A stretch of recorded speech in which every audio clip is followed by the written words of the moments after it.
mbwa wako ana tabia ya kuharibu vitu, ana tabia ya kung'atang'ata vitu. Yaani unakuta umenunua kitu chako kipya leo tu, tayari kashaking'ata. Anaharibu maua, nguo ukizianika anazivuta. Sasa nitakupa sababu ambazo zinapelekea mbwa kufanya hivyo na pia nitakupa na solution.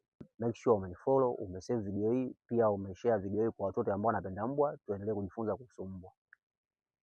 Sababu kubwa ambayo inafanya mbwa awe na tabia ya kuharibu vitu, cha kwanza umri.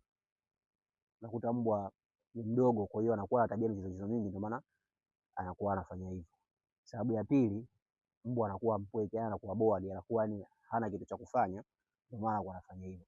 Sasa solution ni hivi, unatakiwa mbwa wako umtafutie matoy ya kuchezea yale ya kung'atang'ata. Solution nyingine ni kumfanyisha mbwa mazoezi. Pia solution nyingine unaweza kumtafuta mwalimu amfundishe mbwa wako